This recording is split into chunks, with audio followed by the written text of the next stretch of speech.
Bismillahirrahmanirrahim. Assalamualaikum warahmatullahi taala wabarakatuh.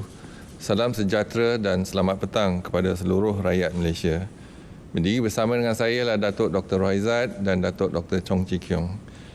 Kementerian Kesihatan Malaysia ingin memaklumkan bahawa terdapat 51 kes yang telah pulih dan dibenarkan discharge pada hari ini.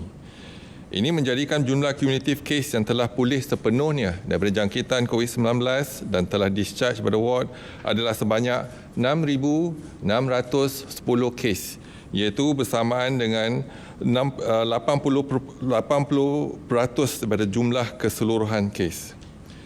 Sehingga 5 Jun 2020 jam 12 tengah hari, terdapat 19 kes baru yang telah dilaporkan. Ini menjadikan jumlah kes positif COVID-19 di Malaysia adalah sebanyak 8,266 kes. Oleh itu, jumlah kes aktif dengan keboleh jangkitan COVID-19 adalah 1,540 kes dan mereka telah diasingkan dan diberi rawatan di hospital. Ingin dimaklumkan daripada 19 kes baru yang dilaporkan, 7 kes adalah kes import yang mendapat jangkitan di luar negara. Daripada 12 kes penularan tempatan, 3 kes adalah bukan warga negara dan 9 kes adalah di kalangan warga negara Malaysia. Sehingga kini sebanyak 6 kes positif COVID-19 sedang dirawat di unit rawatan rapi dan daripada jumlah tersebut, 1 kes memerlukan bantuan pernafasan. Daripada maklumat terkini yang dilaporkan ke CPRC Kebangsaan, duka cita dimaklumkan bahawa terdapat 1 kes kematian berkaitan dengan COVID-19. Justru jumlah kumulatif kes kematian COVID-19 di Malaysia adalah sebanyak 116 kes, iaitu bersamaan dengan 1.4% daripada jumlah keseluruhan kes. Kes kematian ke-116 iaitu kes 7,733 merupakan lelaki warga negara Malaysia berumur 61 tahun dan mempunyai latar belakang penyakit kencing manis, darah tinggi dan penyakit barah buah pinggang. Beliau telah dirawat di Hospital Encik Besar Hajar Kalsum, Johor pada 29 Mei 2020 dan disahkan meninggal dunia pada 4 Jun 2020 jam 10.20 malam. Kementerian Kesihatan mengucapkan takziah kepada ahli keluarga beliau. Sudah hampir 3 bulan negara kita telah menguatkuasakan kawalan pergerakan, iaitu Perintah Kawalan Pergerakan 1, 2, 3 dan 4 dan Perintah Kawalan Pergerakan Bersyarat susulan penularan wabak COVID-19. Sepanjang tempoh ini, kerajaan telah menekankan pelbagai langkah pencegahan, misalnya amalan perjarakan sosial yang selamat, iaitu sekurang-kurangnya 1 meter daripada orang lain dan mengelakkan berada dalam ruang yang sempit dan sesak. Kaedah ini bertujuan untuk mengurangkan dan seterusnya memutuskan rantaian penularan COVID-19 di dalam masyarakat dengan meminimumkan kontak antara individu yang berpotensi dijangkiti dan individu yang sihat. Keberkesanan kaedah ini bukan sahaja terbukti menurunkan kes COVID-19, malah turut menyebabkan penurunan penyebaran penyakit berjangkit yang lain, terutamanya penyakit berjangkit yang disebar melalui sentuhan. Perbandingan analisa wabak daripada minggu epid pertama sehingga minggu epid ke-22 tahun 2019 dan 2020 mendapati terdapat penurunan kes yang ketara bagi beberapa penyakit berjangkit. Misalnya, penyakit tangan, kaki dan mulut, terdapat penurunan kes sebanyak 44.6%. Yang kedua, demam campak, terdapat penurunan kes sebanyak 58.3%. Dan cacar air, terdapat penurunan kes sebanyak 44.4%. Penurunan kes-kes ini adalah merupakan satu implikasi positif hasil pelaksanaan PKP dan PKPB yang turut dibantu oleh amalan kebersihan kendiri yang tinggi. Namun demikian, dalam keadaan situasi wabak COVID-19 ini, dikuatiri terdapat juga penurunan dalam kadar imunisasi bayi dan kanak-kanak. Ini mungkin kesan ibu bapa yang risau untuk membawa anak kecil keluar dari rumah untuk ke klinik.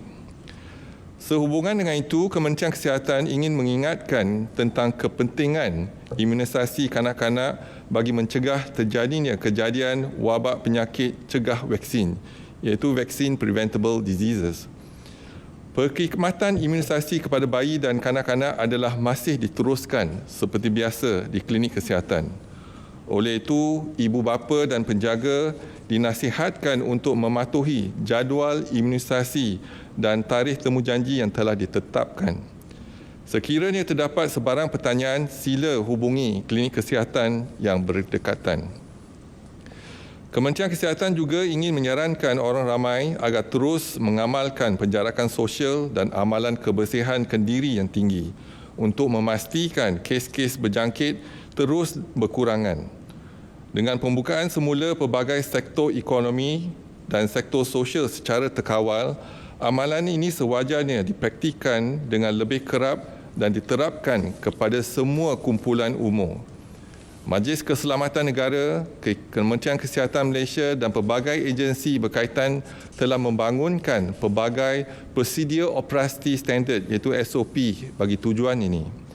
Peralihan ke arah budaya hidup, kelaziman dan norma baru ini adalah satu yang baik dan positif demi keselamatan, kesihatan dan juga kesejahteraan masyarakat.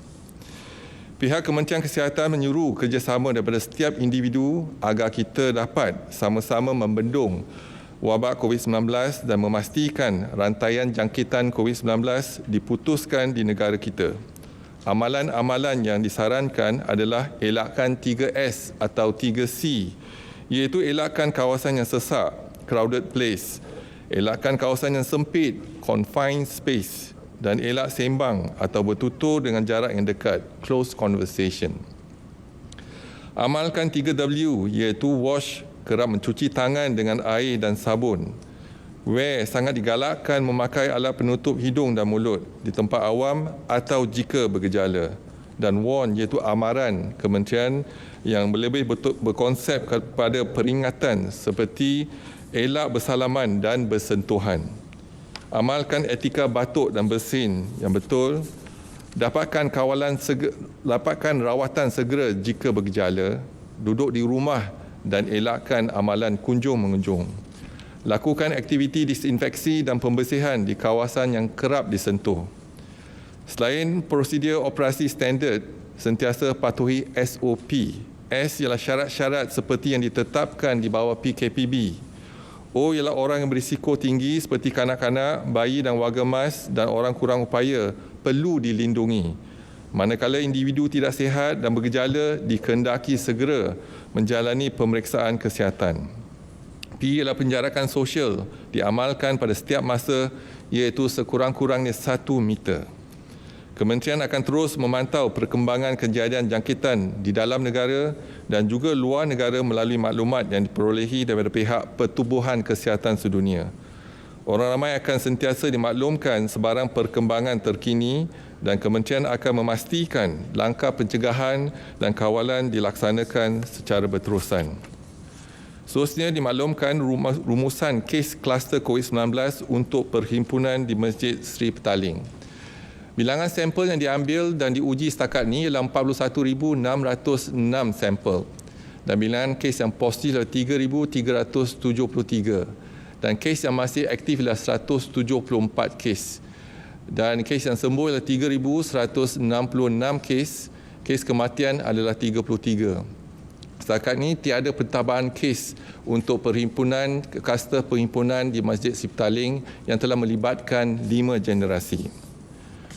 Dimaklumkan saringan COVID-19 di 407 sekolah tahfiz dan madrasah sehingga 5 Jun 2020. Jumlah pelajar, guru dan kaki tangan yang telah dikenal pasti ialah 22,356 individu. Jumlah sampel yang diambil dan diuji ialah 16,025 sampel dan bersamaan dengan 71.7%. Jumlah kes yang positif adalah 701 kes bersamaan dengan 4.4%, iaitu ada pertambahan 1 kes. Mereka yang bergejala kekal 98 kes iaitu 14.0%, dan mereka yang positif dan tidak bergejala ada pertambahan 1 kes menjadikan jumlah kes 603 kes iaitu 86.0%. Dimaklumkan saringan COVID-19 di 429 pasar sehingga 5 Jun 2020. Jumlah peniaga, pekerja, pemandu dan lain-lain yang dikenal pasti adalah 43,332 individu. Jumlah sampel yang diambil dan diuji adalah 33,419 individu bersamaan dengan 77.1%. Jumlah kes yang positif ialah 274 kes iaitu tiada bertambahan pada hari ini bersamaan dengan 0.8%. Mereka yang bergejala kekal 38 kes iaitu 13.9%. Mereka yang positif dan tidak bergejala kekal 236 kes iaitu 86.1%. Dimaklumkan saringan COVID-19 di 389 pusat jagaan warga emas sehingga 5 Jun 2020 iaitu ada pertambahan 4 pusat jagaan warga emas pada hari ini. Jumlah penghuni, penjaga dan kaki tangan yang dikenal pasti adalah 16,235 individu.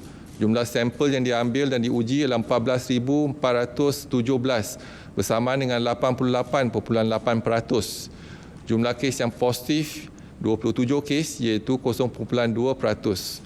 Mereka yang bergejala adalah 4 kes iaitu kekal 4 kes dan ada pertambahan 1 kes di hari ini iaitu mereka yang tidak bergejala dan juga positif adalah 23 kes iaitu ada pertambahan 1 kes menjadikan 85.2%.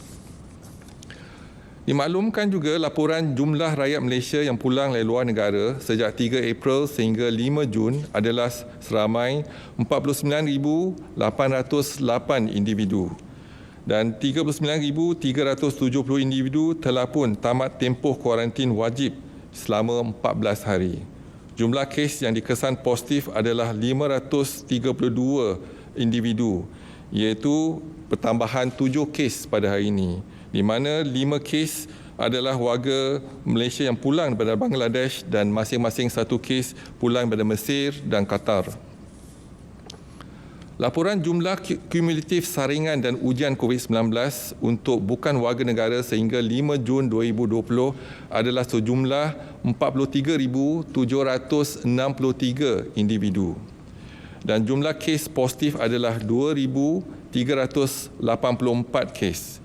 Daripada jumlah tersebut, 1,054 kes iaitu 44.2% masih menjalani pengasingan dan rawatan di hospital. Pun begitu, tidak ada kes dirawat di ICU. Dan jumlah kes kematian adalah kekal 4 kes iaitu bersamaan dengan 0.2%. Dimaklumkan laporan kluster COVID-19 yang aktif di Malaysia sehingga 5 Jun 2020. Iaitu kluster Pudu ada pertambahan 1 kes menjadikan jumlah kes 79 kes yang melibatkan 77 kes bukan warga negara Malaysia. Dan di Pangsa Puri Ceras ada pertambahan 1 kes menjadikan jumlah kes 7 kes. 28 kluster yang lain tiada pertambahan kes hari ini. Seterusnya dimaklumkan yang kluster 4 kluster depo tahanan imigresen. Depo tahanan imigresen Bukit Jalil, individu yang disaring setakat ini ialah 1,545. Jumlah kes yang positif ialah 608 dan melibatkan semua bukan warga negara. Dan jumlah kes yang negatif ialah 284 dan 653 masih menunggu keputusan untuk saringan kali kedua. Mereka telah diasingkan dan dikuarantin untuk tempoh 14 hari. Yang kedua ialah depo tahanan imigresen Semenyih. Individu yang disaring setakat ini ialah 1,785 dan jumlah kes yang positif ialah 66, melibatkan 65 bukan warga negara dan 1 warga negara Malaysia. Jumlah kes yang negatif ialah 1,719 dan tak ada yang menunggu keputusan.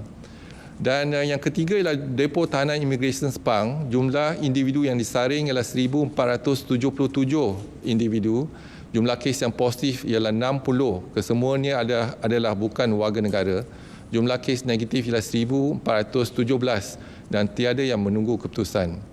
Depo tahanan sementara Immigration Putrajaya, individu yang saring yang kekal 101 kes dan jumlah kes yang positif ialah 2. Kedua-dua bukan warga negara. Dan dimaklumkan laporan kapasiti harian 43 makmal COVID-19 setakat 4 Jun 2020. Dan kapasiti maksima harian adalah sebanyak 29,789 ujian. Jumlah ujian seharian semalam ialah 21,815 iaitu bersamaan dengan 73%.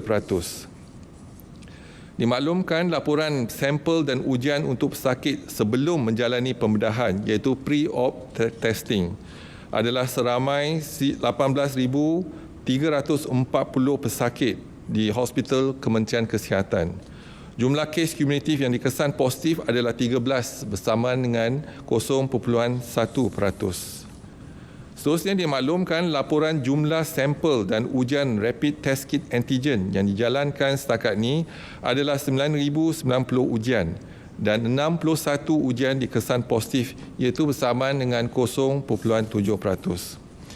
Dan pada kesimpulannya pada hari ini kita ada 19 kes iaitu 7 kes import, 5 daripada Bangladesh dan masing-masing 1 daripada Mesir dan Qatar. Dan 12 kes penularan tempatan di mana 3 adalah bukan warga negara dan daripada kluster pasar, kluster Pangsa Puri Ceras dan juga 1 daripada kluster Pudu.